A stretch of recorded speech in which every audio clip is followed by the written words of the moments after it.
Olá, gente, tudo bem? Nós iremos abordar o trabalho sobre Epstein-Barr vírus e síndrome monolike na disciplina de infectologia do 7º período do curso de medicina da UFARA Piraca. E nosso grupo é composto por Adson Ivens, Alisson William, Arthur Félix, Bruna França, Carlos Souza, João Vitor, José Nunes, Laís Inácio, Mariane Ferreira e eu, Vanessa Silva. Pode passar. Aqui a gente trouxe um sumário com os temas que nós iremos abordar, tanto da síndrome monolike quanto do Epstein-Barr vírus. Pode passar. Síndrome mononucleose-like. Pode passar. O que seria essa síndrome? Essa síndrome é um conjunto de sinais e sintomas que ele se assemelha a uma mononucleose infecciosa. Só que essa síndrome ela não tem apenas um agente etiológico, elas podem ter diversos agentes etiológicos que são infecciosos de diferentes categorias. Eles podem ser agentes virais, bacterianos e parasitários. E nós temos também alguns medicamentos que eles vão mimetizar essas manifestações clínicas. Pode passar. E qual é a etiologia? 90% dos casos é pelo vírus Epstein-Barr.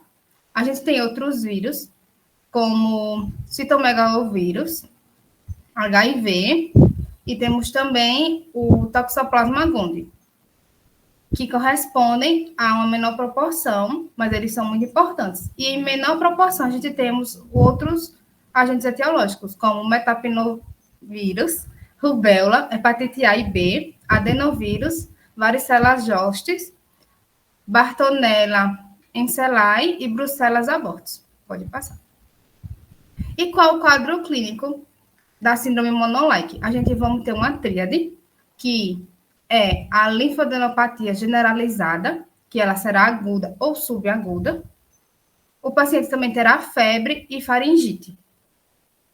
O paciente ele pode apresentar outras manifestações, como fadiga, hepatomegalia, esplenomegalia e icterícia, de acordo com o agente etiológico. Mas, como quadro geral, a gente tem essa tríade, que está do lado direito. Pode passar.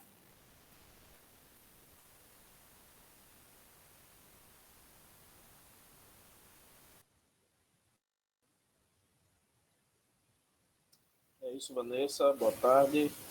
Meu nome é Alisson. E aqui, dando continuidade ainda a essa síndrome monolike, a gente vai ter, então,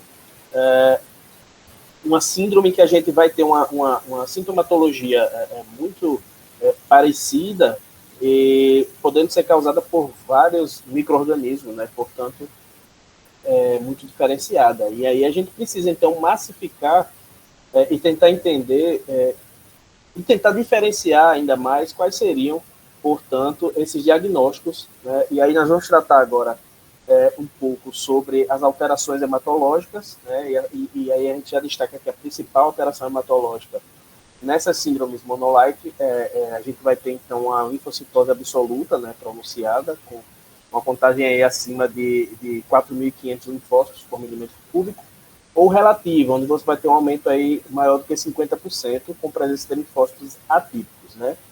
Então, a gente vai ter aí uma atipia nessas alterações hematológicas, e isso é verificado através do esfregaço de sangue periférico, né? E é importante a gente destacar também que o Epstein-Barr vírus é o agente mais relacionado, que vai, de certa forma, fazer com que essa atipia ela se manifeste na grande maioria dos casos, né? E seguido pelo Epstein-Barr vírus, a gente vai ter o CMV, né, e o HIV, além de Toxoplasma gondii. Então, pensando nessas atipias, de imediato a gente vai sim pensar no Epstein-Barr vírus, mas ampliando aí esse leque, a gente já pensa então na síndrome monolike. Né? Pode passar. Gente. Mais uma vez, para a gente entender esses possíveis diagnósticos diferenciais, né, como já foi citado aqui pela Vanessa, então a gente vai ter uma infecção pelo CMV, a estreptococo do grupo A toxoplasmose, a leptospirose, a hepatite viral, a infecção fase aguda, né, pelo HIV, rubéola, linfoma e leucemia aguda. Quando se pensa em diagnóstico diferencial, a gente precisa estar muito atento para, além dessas atipias, a gente pensar nessas possibilidades em termos de infecções. Pode passar. Dessa forma, a gente tem também que existem outras infecções que não estão abarcadas por esse espectro da síndrome monolite, mas que também vão apresentar essa atipia quando se observa esse hemograma. Então, destacar aqui dengue e rubéola como duas doenças que vão manifestar também essa atipia, essa contagem de linfócitos, mas que não estão necessariamente ligados à síndrome monolite. E pensar também em drogas, em fármacos que podem induzir também essas alterações. Então, uma linfocitose atípica ela pode ser causada por medicações, assim como tendo como exemplo anticonvulsivante, né, principalmente a carbamazepina e a fenitoína, e alguns antibióticos, como a isoniazida e a minociclina. É isso.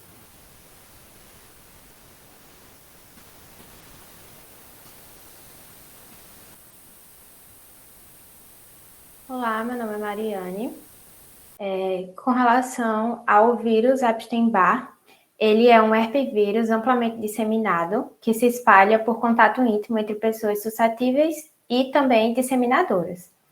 O vírus não foi recuperado de fontes ambientais, sugerindo que os seres humanos são os principais reservatórios. Os anticorpos para o Epstein-Barr vírus foram demonstrados em todos os grupos populacionais, com distribuição mundial, e aproximadamente 90 a 95% dos adultos são soropositivos para Epstein-Barr vírus.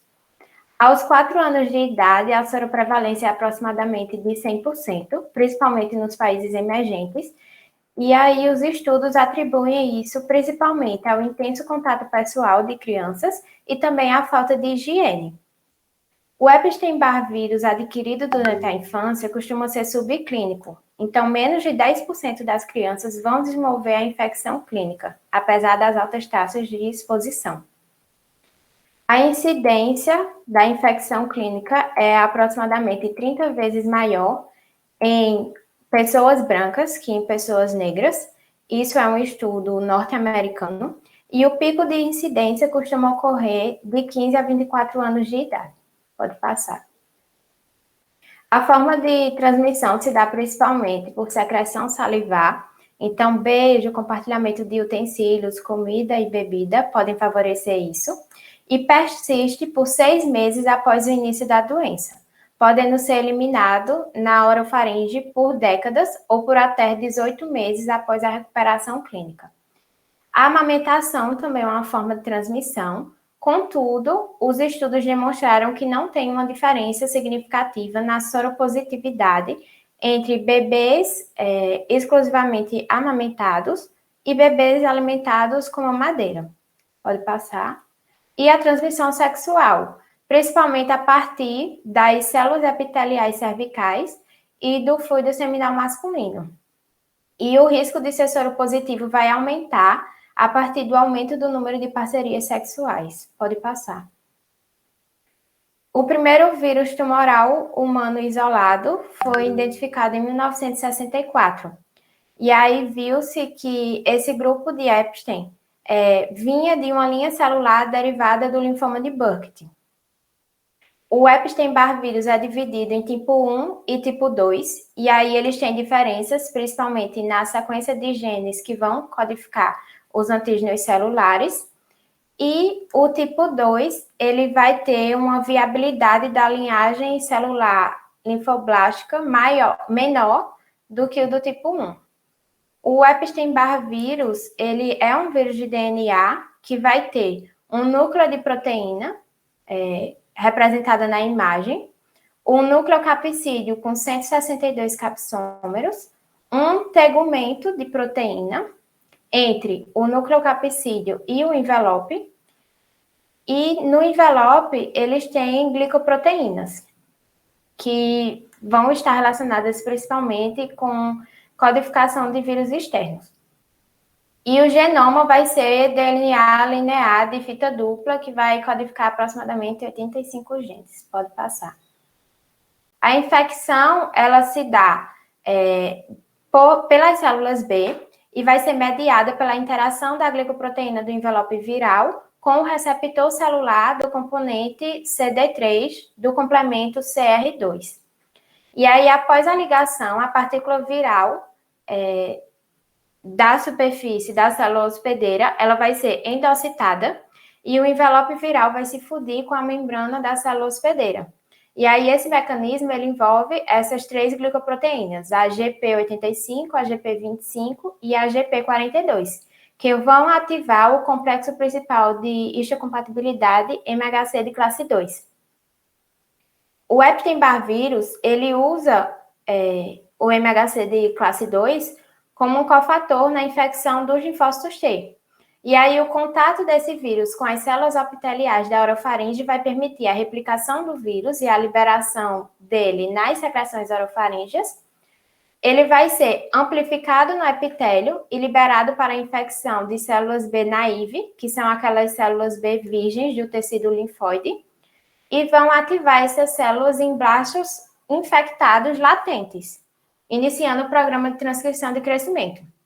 Então, a partir desse momento, essas células B, elas vão se mover para um centro germinativo, que vai expressar essas proteínas latentes, e as células B de memória ficam infectadas na forma latente. Então, uma pessoa que teve contato com Epstein-Barr vírus, ela permanece com essa memória para o resto da vida. E a reativação, ela pode ocorrer em 3 fases. Imediatamente precoce, quando os fatores de transcrição vão iniciar a replicação viral, e aí esses fatores, eles são expressos. Precocemente, quando as proteínas envolvidas na replicação do DNA viral são produzidas.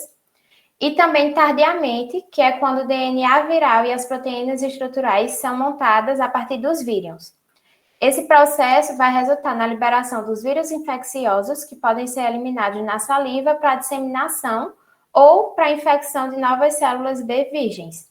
E aí é chamado de modelo centro-germinativo do Epstein-Barr vírus. Pode passar, por favor. Os linfócitos T citotóxicos específicos para o Epstein-Barr, eles são considerados essenciais no controle da infecção aguda e também da reativação. A ativação dessas células T vai levar a um perfil do tipo T helper 1, que vai produzir citocinas, interleucina 2 e interferon gama. Os linfócitos atípicos, eles vão aparecer no sangue periférico dos pacientes que têm a mononucleose infecciosa aguda. E essa expressão, ela costuma se dar de 1 a 3 semanas após o início dos sintomas. E aí são identificadas principalmente as células TCD8 ativadas. Mas também vão ter células CD16 natural killer. Pode passar, por favor. Então, o meu nome é Bruna França, e sobre o Epstein-Barr vírus e a oncogênese, primeiramente a gente tem que entender que o Epstein-Barr vírus ele é um vírus oncogênico, e a primeira vez que ele foi notado foi em 1964 pelo linfoma de Burkitt na África. E aí a questão do Epstein-Barr vírus é que ele é capaz de persistir no organismo através do ciclo lítico, ou seja, ele se impregna no DNA e fica ali em latência, podendo infectar precursor de células malignas e continuar a expressar genes virais em células tumorais. E aí, isso vai ocorrer através da iniciação, que vai ser quando as macromoléculas celulares, principalmente o DNA, vai sofrer uma alteração e aí vai conseguir esse traço genético de malignidade. A promoção, que basicamente é a expansão clonal, e aí com isso a gente vai ter uma vantagem seletiva, bem como a progressão, que é quando as células vão adquirir características malignas e capacidade metastática. Prosseguindo, pode passar, Júnior, por favor. A gente tem que entender que nas células infectadas pelo Epstein-Barr vírus, a gente vai ter uma base de proteínas virais expressas. E aí, com isso, a gente pode ter o desenvolvimento de 3 programas de latência para sua permanência no organismo. O programa de latência 3, a gente vai ter a expressão de antígenos nucleares, o EBNA1 ao EBNA6, que basicamente eles vão impregnar ali, de fato, no componente genético daquela célula. Os antígenos latentes de membrana, que é o LMP1, 2A e 2B, que é basicamente o programa de latência 2. E, por fim, o programa de latência 1, que basicamente a gente vai ter nenhuma ou apenas expressão de LM2PA. Em cânceres mais agressivos, a gente vai ter justamente a apresentação desses 3 programas de latência. Porque a gente tem que entender que o vírus do Epstein-Barr tem cerca de 10 genes transformantes. E aí, basicamente, o PLM1, ele vai ativar fatores de transcrições que vão interagir com moléculas celulares de sinalização, e aí, com isso, você vai ter o papel da patogênese sendo indicado. E, além disso, a gente tem a transformação morfológica de linfócitos B e células miteliais por meio de programas anti-apoptoses, que aí a apoptose seria justamente ali promovida pelo P53. E aí a gente vai induzir a expressão do BCL2, que vai promover a sobrevivência celular. Pode passar, por favor? E aí, quais são os mecanismos? Basicamente, os linfócitos B de sangue periféricos foram infectados com Epstein-Barr vírus in vitro, como a gente pode ver nesse estudo. Aí eles vão se proliferar e crescer como linhagens celulares linfoblastoides. E aí, essas células lineares linfoblastoides, a princípio, elas vão ser pluripotentes, e depois a gente vai ter ali o desenvolvimento da linha cancerígena. E aí, as proteínas RBNA, que é o antígeno nuclear, são proteínas nucleares e vão regular a expressão gênica e a replicação do DNA viral. E aí, com isso, a gente tem incorporação, e as LMPs, que são as proteínas latentes de membrana, elas vão estar ali na membrana citoplasmática e plasmática, e aí elas vão agir, de fato, ali na transdução do sinal, e com isso evitar que essa célula venha a sofrer apoptose. Pode passar?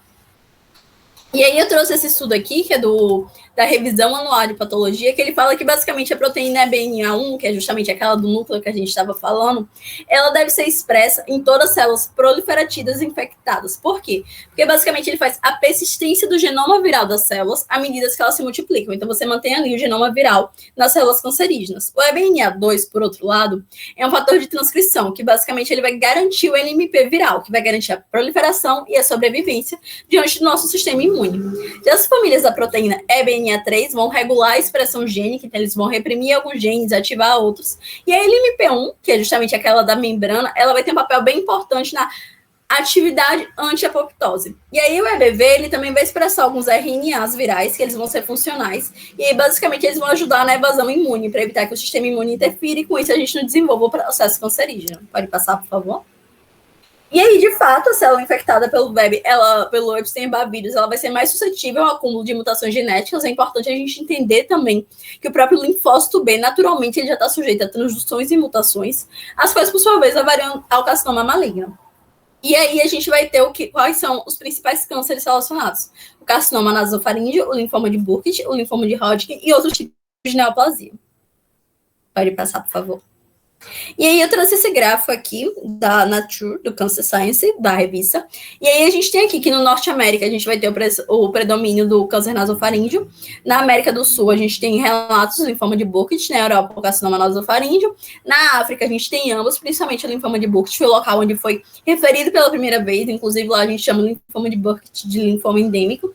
E na China o carcinoma nasofaríngeo. Pode passar, por favor. E aí eu trouxe esse estudo que é bem interessante, que ele fala que o Epstein-Barr vírus ele tem se relacionando ao câncer gástrico, numa apresentação de adenocarcinoma, que ele se apresentaria de forma difusa, aquele adenocarcinoma difuso que a gente estuda. No entanto, o seu fenótipo ele vai ter uma predominância masculina, com idade mais jovem e localização proximal do estômago. E aí as mutações frequentes seriam o PIK3CA, RID1A, BICOP, PDL1 e PDL2. O que é interessante dessa questão do câncer gástrico, quando a gente fala dele, é que o câncer gástrico, ele tem esse fenótipo especial e ele tem apresentado um prognóstico melhor. E por que acredita-se que ele está apresentando esse prognóstico melhor? Porque você consegue verificar ele mais cedo, de forma mais precoce, devido à imunogenicidade presente, bem como a gente poderia considerar ele um candidato para imunoterapia, tendo em vista que você tem esse fator viral relacionado. No entanto, esse estudo ele informa que os primeiros resultados com imunoterapia têm se mostrado falhos, ou seja, ainda está muito difícil você entender onde, de fato, você interferiria para, de fato, conseguir a morte do câncer. Pode passar, por favor? E sobre o EBV e imunossupressão, a sua atuação em pacientes imunossuprimidos, a gente vê um aumento da incidência em linfomas malignos, como eu já falei, e nesse caso, a característica mais marcante é a alteração da função citotóxica. E aí a maioria dos linfomas são de linfomas B ou de células difusas. Mas quando a gente fala de imunossupressão, é muito importante a gente lembrar dos pacientes SIDA e os pacientes imunotransplantados.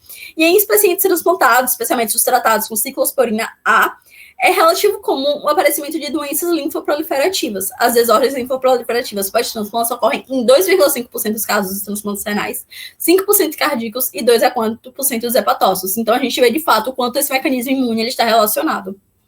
Pode passar, por favor? E, por fim, as nossas perspectivas enquanto a relação ao câncer é a compreensão dos mecanismos genéticos envolvidos no processo de malignização. Como a gente pode ver, ainda tem muitos mecanismos incompreendidos, bem como o diagnóstico precoce dos cânceres associados ao Epstein-Barr vírus, isto é, a gente utilizaria buscando o próprio Epstein-Barr vírus dentro desse câncer, e essa relação para, de fato, você não deixar chegar em níveis mais avançados, e, por fim, a possibilidade do uso da imunoterapia nesse estudo.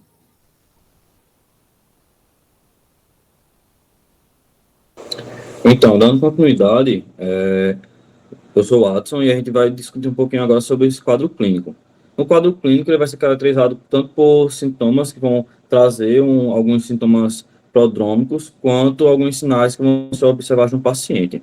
Passa, por favor, Júnior.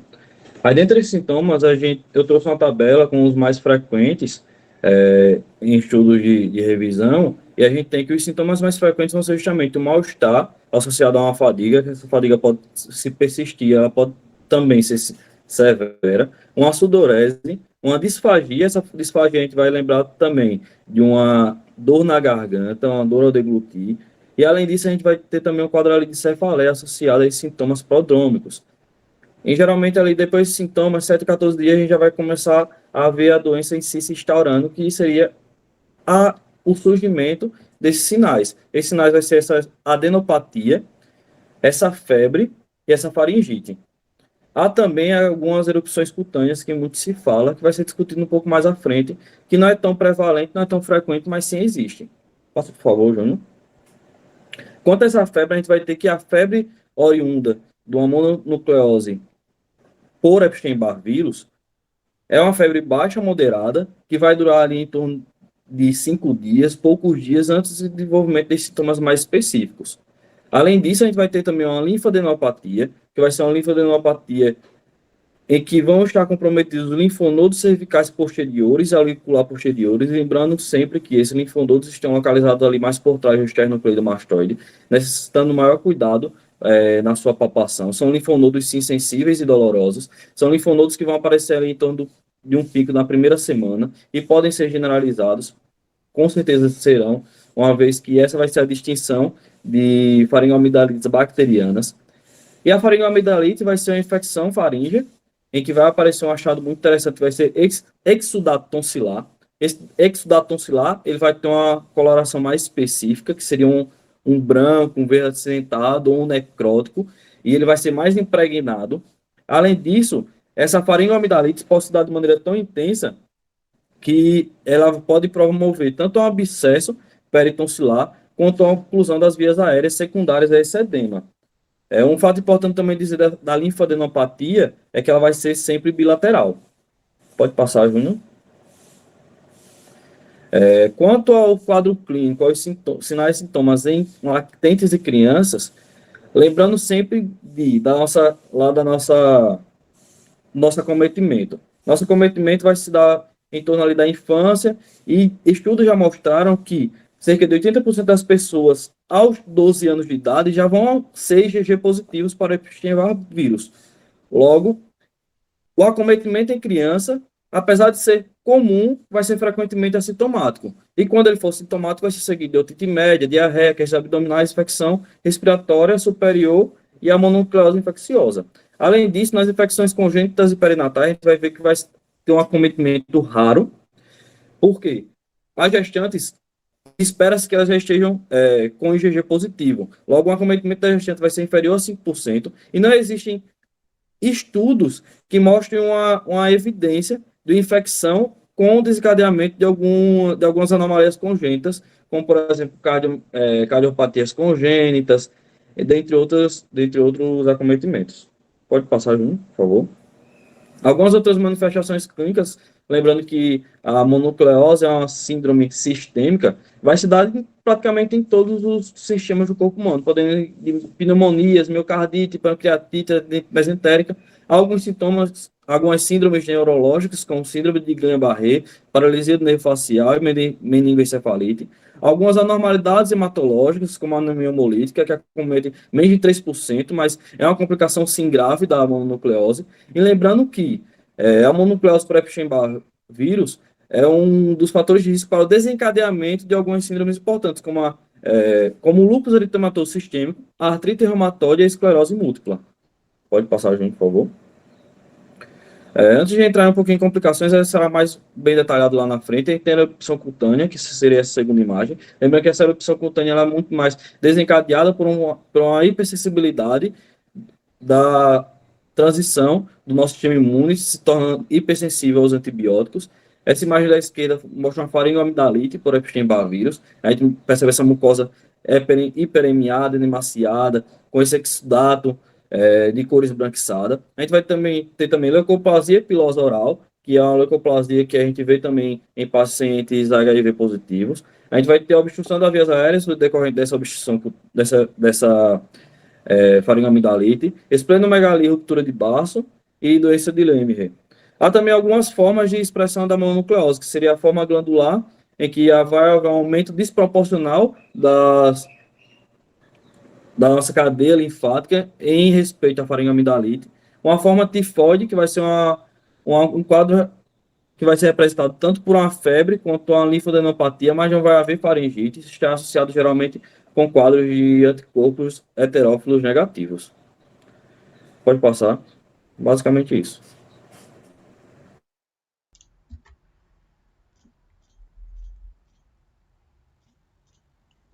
E agora a gente fala um pouco sobre o diagnóstico. Meu nome é Arthur.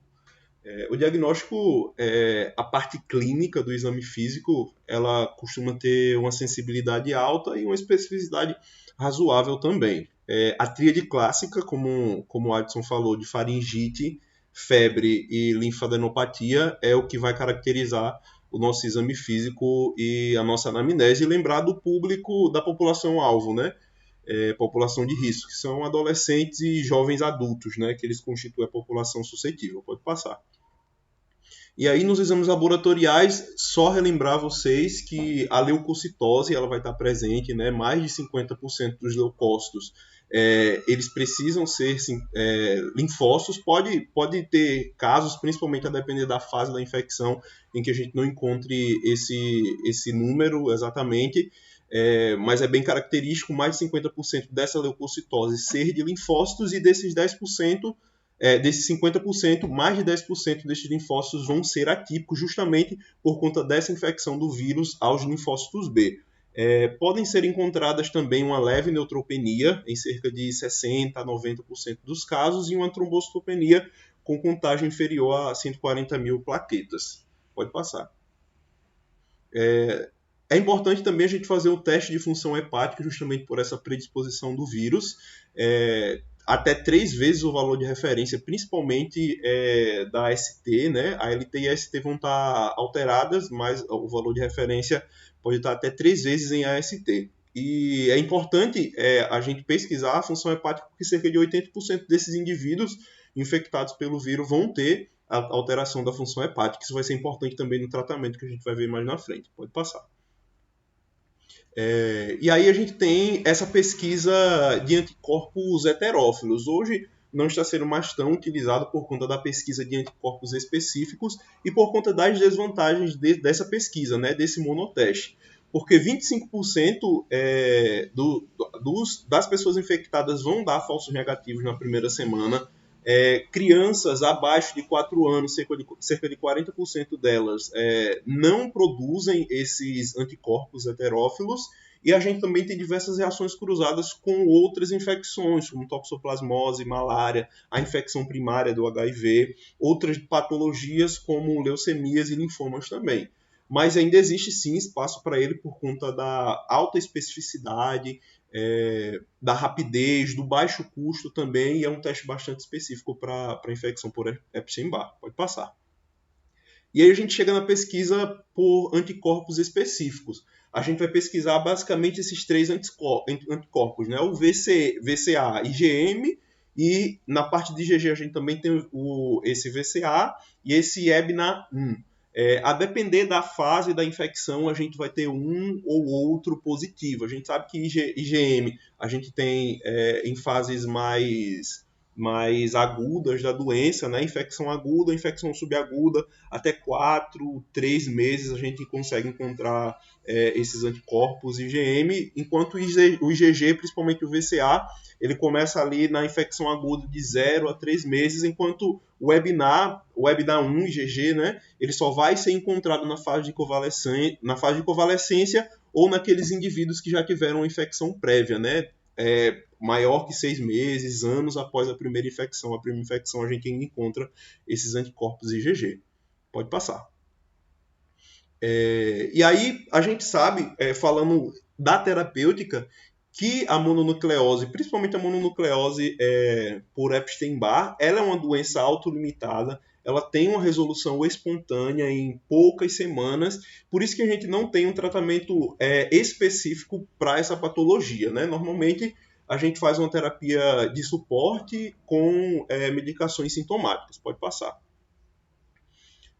E aí, a primeira terapêutica que a gente vai utilizar são analgésicos, né, para o controle de febre, cefaleia, a própria faringite, né?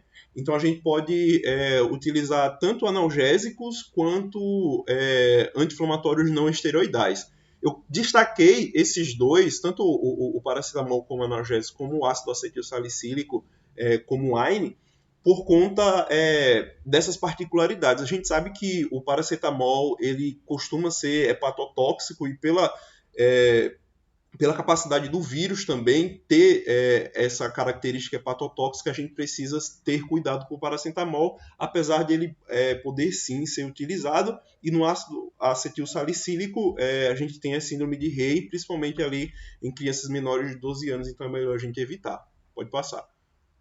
A gente também pode fazer uso, em alguns casos, de corticosteroides, né? A utilização vai ser restrita ali em infecções complicadas, quando a gente tem obstrução das vias aéreas por um edema ou hipertrofia edemasiada das tonsilas, ou então a gente tem outras complicações, como já foram faladas, anemia hemolítica, trombocitopenia, própria hepatite mesmo, a gente pode fazer uso de corticosteroide, mas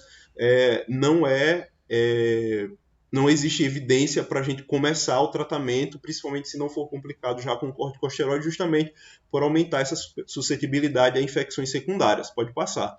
E quando a gente fala de infecções secundárias, a gente sempre tem que lembrar do Streptococcus do grupo beta-hemolítico do grupo A, né? Que pode haver sim uma co-infecção, cerca de 30% dos casos, e aí a gente faz uso da antibiótico terapia. A antibiótico terapia ela não deve ser feita de forma profilática apenas quando há essa co-infecção. Pode passar.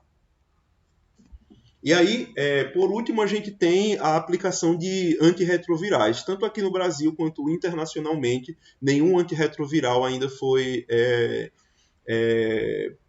autorizado, né, para o tratamento da mononucleose por Epstein-Barr, mas existem alguns casos em que as pessoas fazem uso de aciclovir justamente porque o Epstein-Barr ele codifica essa polimerase viral, essa DNA polimerase viral, então, de certa forma, ele se torna suscetível ali ao uso do aciclovir, mas aí os estudos mostram que depois que faz esse uso do aciclovir, você tem uma determinada baixa ali na carga viral, mas ao interromper esse uso, a carga viral ela volta a aumentar, então o uso ainda permanece incerto de antivirais, né, como a aciclovir. Pode passar. Olá, meu nome é Carlos, dando continuidade, e agora falando das doenças associadas, a gente sabe que a principal é justamente a mononucleose infecciosa, né?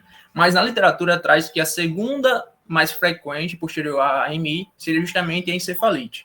E a encefalite ali seria basicamente caracterizada como uma doença que apresenta uma inflamação a nível de parênquima cerebral, ou seja, a nível de massa cerebral, né? Que a curto e médio prazo pode culminar em uma disfunção neurológica e gerar algumas manifestações, seja por natureza de questão autoimune, ou seja por natureza infecciosa, ou seja, o Epstein-Barr vírus, ele pode atuar tanto nessa inflamação por uma via autoimune, quanto pela via do ataque direto, da infecção em si. As manifestações principais que a gente pode encontrar nessa encefalite perpassam ali a confusão, a diminuição, rebaixamento do nível de consciência, quadros febris e até mesmo em quadros mais delicados, questões convulsivas. que é também bastante comum encontrar. Aí surge justamente uma indagação, inclusive na literatura, né, de como diferenciar, já que a encefalite ela pode ser causada por outros vírus, como diferenciar a encefalite causada por Epstein-Barr vírus da encefalite causada por outros vírus. A literatura traz, então, que existem algumas anormalidades quando a encefalite é causada principalmente pelo Epstein-Barr vírus, a nível de gânglios de base. Então, você consegue ver que existe uma alteração tanto anatômica quanto funcional dos gânglios da base, a nível de, por exemplo, de um exame de imagem como ressonância magnética. E aí a literatura traz que, né, só para ter curiosidade mesmo, a questão dos medicamentos que são utilizados lá, a aciclovir e ganciclovir. Pode passar, por gentileza. Outra doença bastante associada é justamente a rotura esplênica espontânea secundária à mononucleose infecciosa e, consequentemente, ao próprio Epstein-Barr vírus, né? Que é uma doença relativamente rara, acontece ali com a frequência de 0,1% a 0,5%, mas que, quando acontece, tem uma taxa de fatalidade muito alta, certo? O primeiro caso foi relatado ali em 1941, e de 1941 até os artigos mais atuais, mais atualizados, a gente consta aí em torno de 100 relatos de casos. Então, realmente são poucas pessoas, mas existe justamente essa possibilidade, né? Se você tem uma infecção por Epstein-Barr vírus, existe essa possibilidade, já que tem um acometimento hepatoesplênico, então tem a possibilidade de você gerar uma distensão a nível de base e, consequentemente, uma ruptura de cápsula, uma ruptura de vasos e um extravasamento de sangue, que é prejudicial. As principais manifestações que podem existir nessa rotura esplênica espontânea seria justamente a dor abdominal, principalmente a nível de topografia do baço em si, né? Ou seja, a nível de hipocôndrio esquerdo.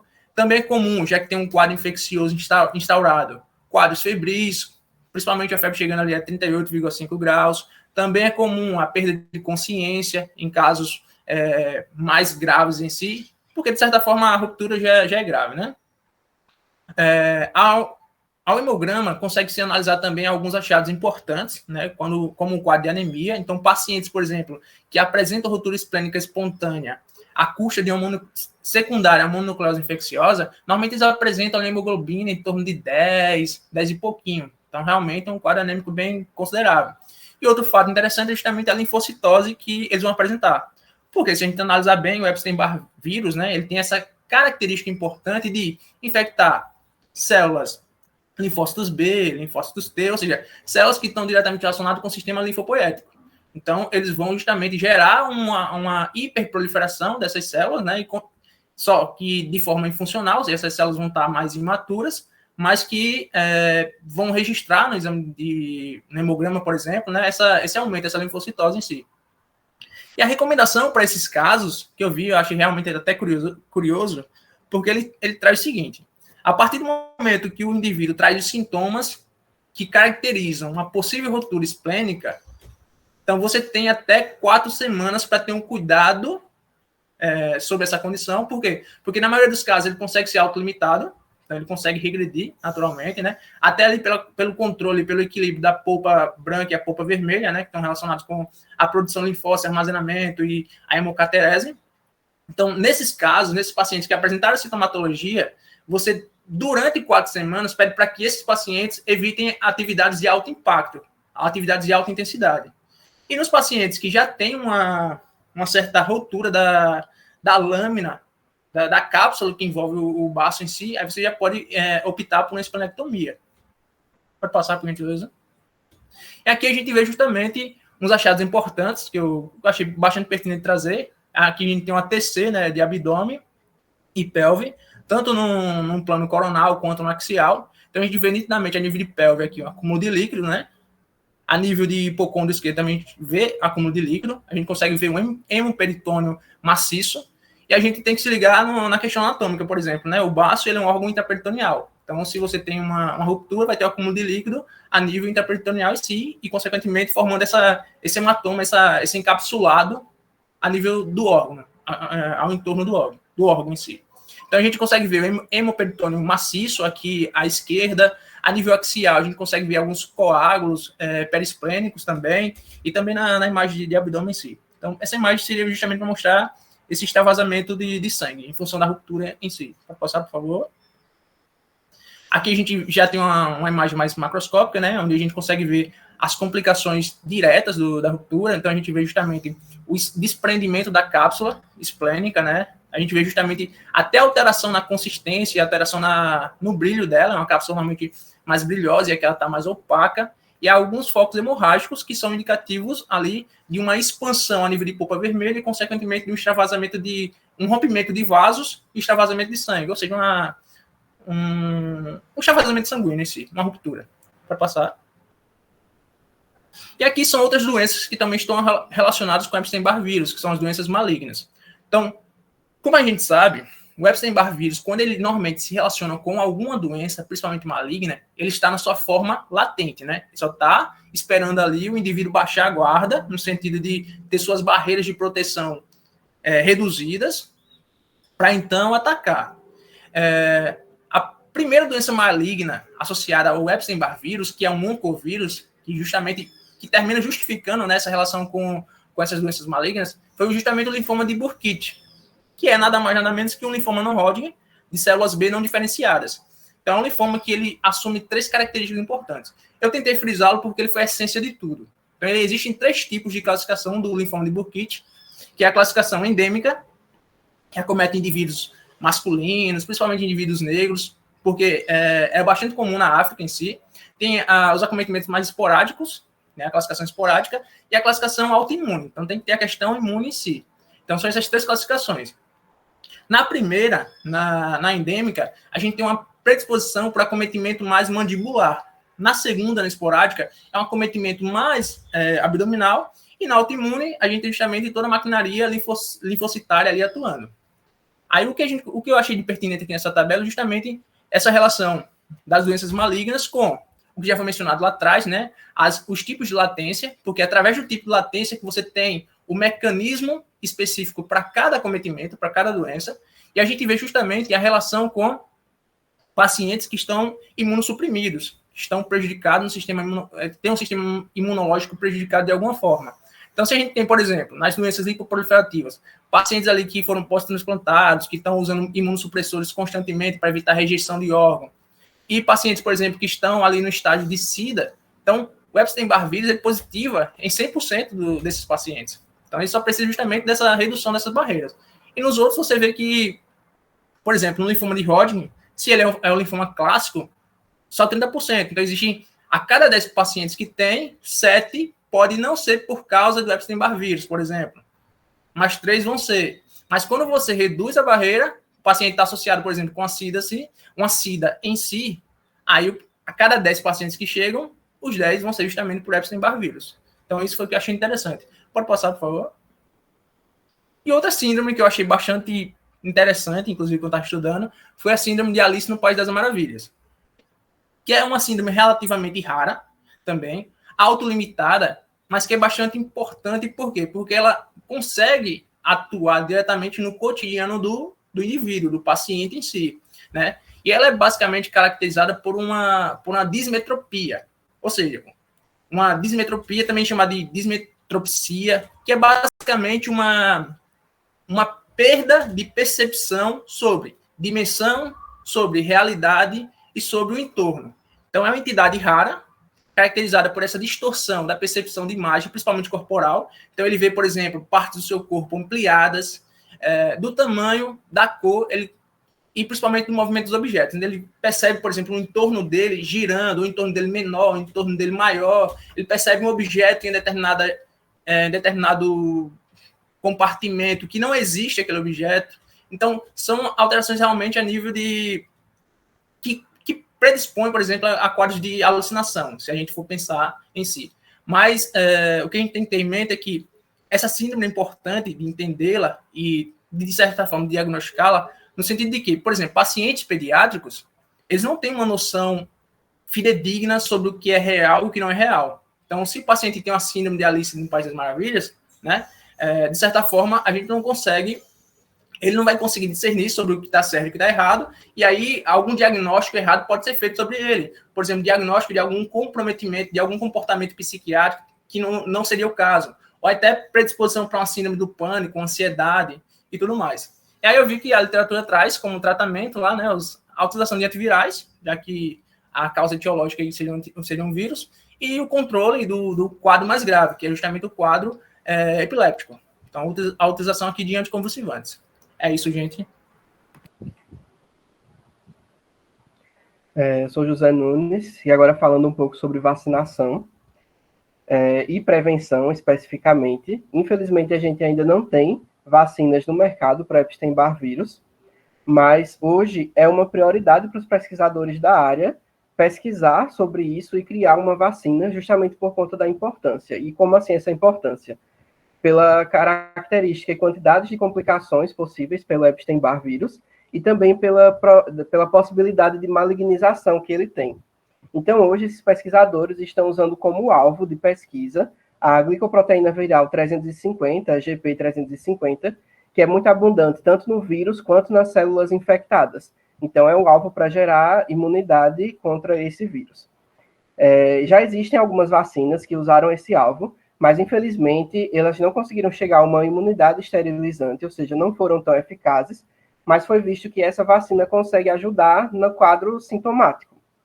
Entretanto, existem ainda diversos obstáculos para a criação dessa vacina, diversos fatores que ainda não são conhecidos, como a dose suficiente, a dose mínima eficaz para gerar essa imunidade, e também não se sabe se somente essa proteína é suficiente para gerar essa imunidade. Pode ser que ainda surjam outras glicoproteínas que sejam até mais eficazes para gerar essa imunidade esterilizante. Então, como a gente ainda não tem uma vacina, é importante a gente limitar a exposição ao vírus. Só que isso é muito difícil. E por que é muito difícil? A gente já viu anteriormente que se a gente for pesquisar os anticorpos anti-EBV em adultos, vai ter uma alta prevalência em todo o mundo. Então, muitas dessas pessoas entram em contato com esse vírus sempre. Mas, mesmo assim, existem algumas medidas preventivas para minimizar essa exposição ao vírus, e é justamente em relação à exposição à saliva das pessoas que estão infectadas ou sintomáticas naquele momento. Então, com essas pessoas que estão sintomáticas ou infectadas, é evitar os beijos, o compartilhamento de copos e talheres e objetos pessoais, como escovas de dente, por exemplo, e a desinfecção de brinquedos, porque a gente sabe que as crianças colocam os brinquedos na boca e compartilham com as outras, então pode ser uma forma muito grande de contaminação.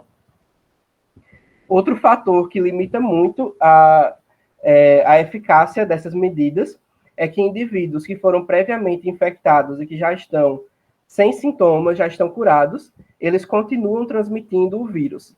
Então, a volta às atividades dessas pessoas, tanto para a escola quanto para trabalho, ela vai ocorrer quando a pessoa melhora desses sintomas, mas ela ainda pode estar transmitindo esse vírus.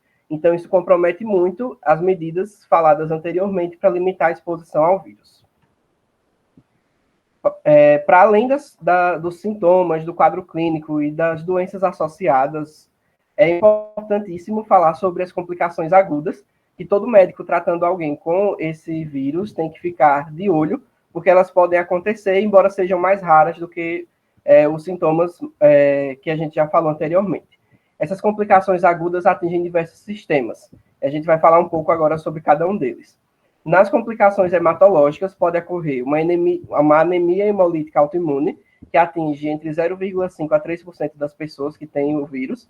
Pode ocorrer uma anemia aplásica, mas é muito raro. A trombocitopenia e neutropenia são leves e autolimitadas. E a plaquetopenia não chega a causar hemorragia, então as hemorragias são raras. O mais comum, de forma hematológica, é a pancitopenia mesmo, mas que também é mais leve e autolimitada. Pode ocorrer obstrução de vias aéreas devido ao aumento do volume tonsilar, e isso também vai gerar uma salivação excessiva, estridor e dispneia no exame físico. Por mais que ocorra em menos de 5% das pessoas afetadas pelo vírus, isso já é uma indicação de internação, porque pode chegar ao ponto de precisar de uma tonsiloadenectomia e de intubação endotraqueal, então já se torna algo mais perigoso. Também pode ocorrer uma ruptura esplênica, como já foi falado, em menos de 0,5% da população que tem esse vírus, e isso vai ocorrer pela infiltração linfocítica da cápsula, das trabéculas, das paredes vasculares e pelo aumento rápido do órgão. Só que, como foi falado antes, é muito raro disso acontecer, principalmente de forma espontânea. Por isso que geralmente vai estar associado a traumas abdominais, porque ele já está mais sensível para que ocorra essa ruptura. E quando isso acontece, tem que ser feita uma esplenectomia imediata. Também é comum de ocorrer uma hemorragia esplênica subcapsular, mas não chega a ser uma ruptura e não tem um quadro tão grave quanto a ruptura esplênica em si.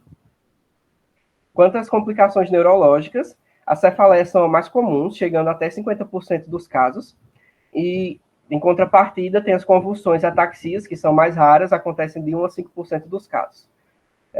Também são descritas na literatura encefalite, meningite asséptica, paralisia facial e mielite, mas é mais raro, e essas complicações neurológicas, na maioria das vezes, vai cursar com uma recuperação completa.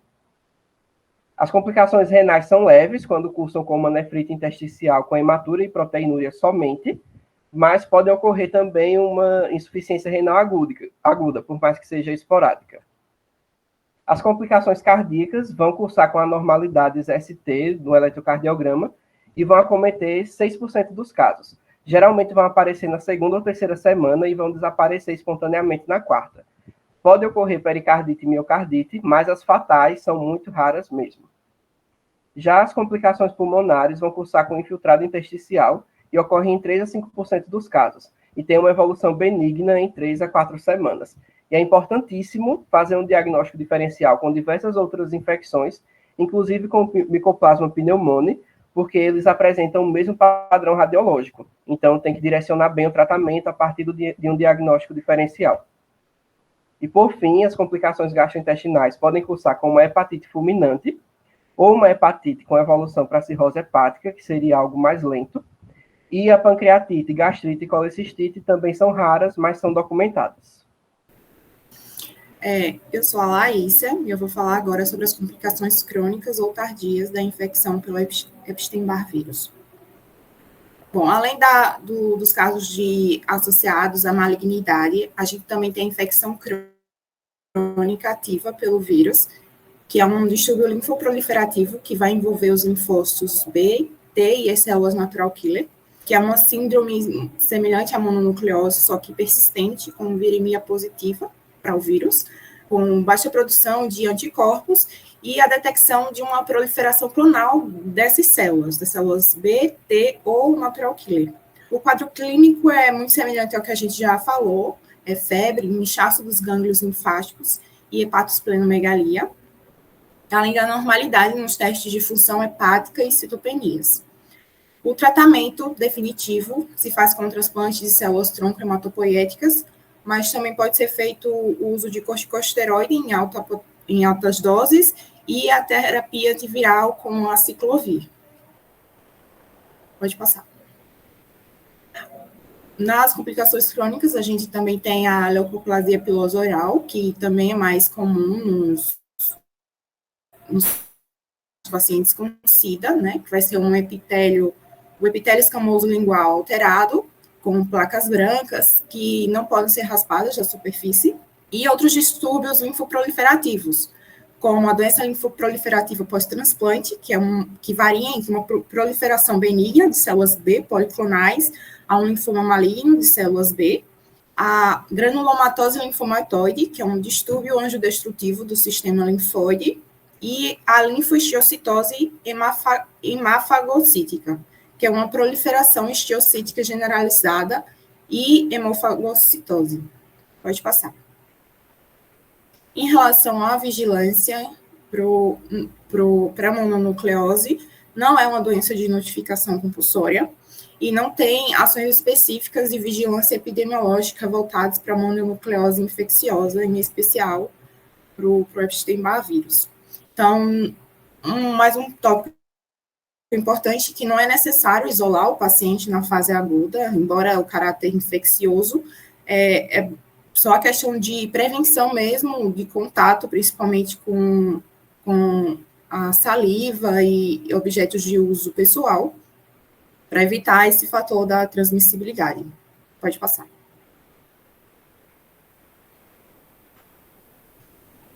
Bem, meu nome é João Vitor, e agora falando um pouco sobre atualizações sobre o Epstein-Barr vírus, a gente traz aí que em dezembro, né, de 2022, o Brasil entrou em choque quando a Anitta, ela divulgou em suas redes sociais que foi diagnosticada com o Epstein-Barr vírus.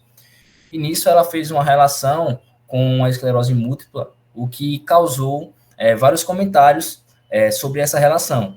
E isso cursou com um incômodo da comunidade que vive com esclerose múltipla, pois eles acharam que essa simples associação, de forma tão básica, tão simples, faria com que o pessoal pensasse que a doença que eles têm, a esclerose múltipla, ela fosse ali algo muito contagioso. Pode passar, gente. Então, vários estudos eles já haviam sido feitos em relação à esclerose múltipla como tendo um fator de causalidade a partir do Epstein-Barr vírus. Né? E esse estudo, que foi feito em janeiro de 2022, ele traz uma análise longitudinal que revelou ali uma alta prevalência do vírus Epstein-Barr associado à esclerose múltipla. Ele foi postado na revista Science. Foi o que aconteceu nesse estudo. Foram 10 milhões de jovens adultos, os quais serviam as Forças Armadas. Estes faziam consultas, né, e exames de sangue bianuais. E esses sangues, essas amostras eram guardadas no departamento do governo. E, ao observar essas amostras, tiveram que 955 destes, eles foram diagnosticados com esclerose múltipla. E todos estes foram pegos então, um paciente que teve esclerose múltipla com 2 pacientes controle, né? Então, que viviam na mesma condição, que tinham a mesma cor, mesma raça, a mesma idade, enfim. E dos 801, apenas um ele não era soropositivo para o Epstein-Barr vírus. Os outros 800 todos eram. E foi observado que o risco de esclerose múltipla aumentava 32 vezes após a infecção pelo Epstein-Barr vírus. E ao analisar, né, cada paciente com seu grupo controle, observou-se que não ocorre o mesmo com outros vírus. Outros vírus, como o próprio citomegalovírus e outros herpesvírus, não vinham a cursar com o desenvolvimento da esclerose múltipla. Observou-se também, nas amostras sanguíneas, um aumento dos níveis séricos de um biomarcador de degeneração neuroaxonal. Ou seja, somente depois da conversão do Epstein-Barr vírus, começava a aumentar esses níveis séricos desse biomarcador, mesmo antes do aparecimento dos sintomas clássicos da esclerose múltipla. Pode passar, Júlio. Então, observa-se aí a esclerose múltipla como uma etiologia multifatorial que precisa da parte genética e epigenética, tendo o Epstein-Barr vírus como um fator epigenético necessário, porém insuficiente. Se não houver uma parte genética, se não houver ali outras alterações, o paciente pode não vir a desenvolver a esclerose múltipla. Então, uma dessas relações foi vista que a proteína viral, EBNA, que é uma proteína nuclear viral, ela causa ali uma reatividade cruzada com proteínas da bainha mielínica. E aí, essas proteínas acabam gerando ali um alvo, né, um alvo para a imunidade atingir. Então, há uma autoimunidade relacionada a essa reatividade cruzada, que é justamente o que vai ocasionar a degeneração da baía de mielina, o que vai vir a cursar com a fisiopatologia da doença da esclerose múltipla. Outra hipótese seria que a alfa-B cristalina, ela também era conhecida como autoproteína, e ela produzida pelos linfócitos B autorreativos, infectados pelo Epstein-Barr, e que também eram produzidos ali pelos oligodendrócitos, ou seja, outro alvo para a imunidade atingir. E observou-se que, em vários outros estudos, que haviam vantagens anormais de sobrevivência e proliferação para as células B autorreativas infectadas pelo Epstein-Barr. Então, elas tinham ali recursos de evasão da imunidade, uma forma de fugir dos linfócitos T citotóxicos, que normalmente poderiam vir a causar ali uma apoptose dessas células autorreativas. As células infectadas pelo Epstein-Barr, elas acabavam por evadir desse sistema.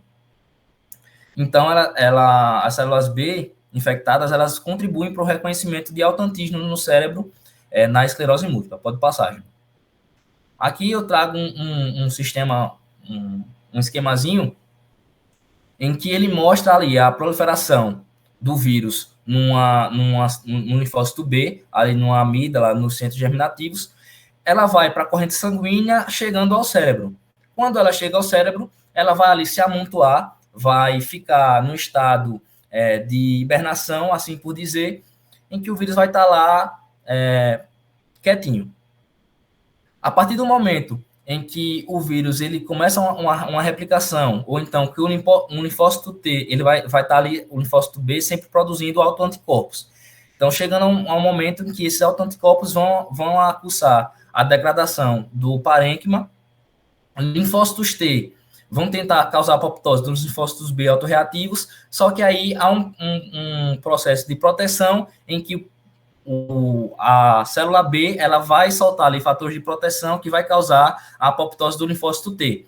Isso vai soltar várias citocinas, chamando mais linfócitos T, aumentando ali essa tempestade de citocinas que vai causar dano ao parênquima cerebral. Então, algo que vai sempre estar ali se retroalimentando. Pode passar. Outra relação que foi vista em estudos é que o Epstein-Barr vírus ele seria uma das causas dos gatilhos para o lúpus eritematoso sistêmico. Então, haveria também uma reação cruzada com anticorpos virais e humanos, sendo o Epstein-Barr vírus uma das causas, e não uma consequência dessa anormalidade imune. Então, o paciente ele não ficaria mais suspeito a ter o Epstein-Barr vírus, mas o Epstein-Barr vírus seria um gatilho dentre as alterações genéticas que o paciente teria ali já para uma autoimunidade, ele seria um gatilho para ativar essa autoimunidade. Então, ocorreria a evasão imune através dos linfócitos B autorreativos, mas os fatores genéticos, como, por exemplo, um defeito no gene FAN, seria ali muito importante para ocorrer isso. Então, os trabalhos sugerem uma simultaneidade do início da replicação viral com o início do lúpus eritematoso sistêmico. Pode passar. Então, tendo essas doenças aí tão importantes, tendo as próprias neoplasias, como foi falado, a própria mononucleose, a comunidade acadêmica ela sempre veio a buscar compostos antivirais no tratamento contra esse vírus, e nesse sentido, no controle da esclerose múltipla. Então, sobre essa doença, não houve nenhum efeito com compostos antivirais. Talvez mais estudos eles podem ser necessários para tratar outras etiologias virais possíveis para a esclerose, como alguns herpevírus que podem ter essa relação. Então, os compostos virais eles podem ser eficazes contra outro grupo de vírus, mas contra o Epstein-Barr vírus não. Já foi visto que a beta-humana IFN, que é uma proteína antiviral, ela pode sim ser um tratamento para a esclerose causado pelo Epstein-Barr vírus, já que ela vai inibir essa infectividade do EBV e vai influenciar as respostas proliferativas das células T em relação a essa proteína viral. Também vai diminuir o compartimento das células B de memória. Então, as células que armazenavam o vírus, elas não vão conseguir estar em quantidade apenas produzindo autoanticorpos. Então, vai acabar com essa manutenção da doença. E foi visto também uma imunoterapia baseada em células, já que foi visto que o vírus ele sobrevive dentro de células B autorreativas, vendo que fazendo ali uma ablação dessas células e depois um transplante de parênquima e de células mesenquimais e de células-tronco, causou ali melhoras clínicas em alguns pacientes, mas causaram, de outra forma, uma imunossupressão. Então, são feitos cada vez mais estudos em relação à imunoterapia baseada em células. Pode passar, Júnior. Qual seria o melhor, né? Seriam, então, as vacinas. Como a gente já observou aí, o processo, as vacinas estão, há muito tempo, prevenindo várias doenças que a gente lutou bastante para poder alcançar uma cura, mas a prevenção seria a melhor forma. Então, já existem estudos em fase 3, né, para a vacina com a glicoproteína 350, e isso será feito em adultos jovens soronegativos. Foi visto que, foi baseado nos estudos, que as vacinas que previnam a infecção ou que diminuam a carga viral, né, profilática ou então remediativa, as duas podem ser benéficas. Tanto porque a prima infecção ela pode vir a cursar com uma proteção do vírus nas células em dormência, como também a diminuição da carga viral ela pode vir a diminuir a malignidade de certas doenças. E a prioridade nas pesquisas, então, seriam que os estudos epidemiológicos, deveriam ser feitos estudos epidemiológicos para determinar o benefício de uma vacina contra o vírus, um plano para determinar a eficácia da vacina em prevenir malignidades e estabelecer ali uma estratégia para facilitar as colaborações entre organizações acadêmicas, industriais e governamentais, para acelerar esse desenvolvimento da vacina. Pode passar, gente. Em um relato de caso, interessante também, ele foi atual, foi um achado de uma massa conjuntival como a primeira manifestação da infecção por Epstein-Barr vírus. Então, os achados oftalmológicos, eles são os menos frequentes nessa infecção e também os mais inespecíficos. Então, esse paciente, ele estava cursando ali com 4 dias de edema e pitose na pálpebra superior, há 2 dias começou a surgir ali uma massa na conjuntiva bulbar superior, de crescimento rápido, doloroso e associado à linfadenopatia cervical e inguinal bilateral. Pode passar, gente. Aqui a gente tem algumas fotos em que mostra aí a pitose no olho esquerdo do paciente e ao fazer a eversão da pálpebra, observa-se essa massa conjuntival de cor salmão. Pode passar. Foram feitos alguns exames sorológicos que foram conclusivos, vários exames de imagem, procurando ali outras apresentações, em que foi observado esse espessamento da pálpebra na tomografia, como também uma esplenomegalia. Então, o que abriu os olhos relacionados ao Epstein-Barr vírus e que levou a essa investigação. Pode passar, gente.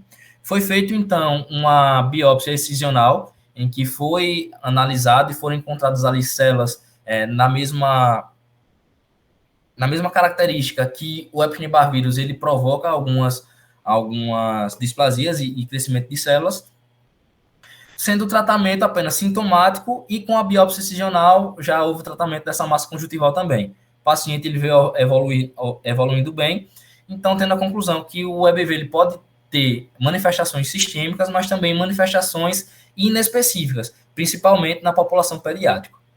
Pode passar. Aqui estão as nossas principais referências. A gente pode passar, a gente agradece a compreensão. Obrigado.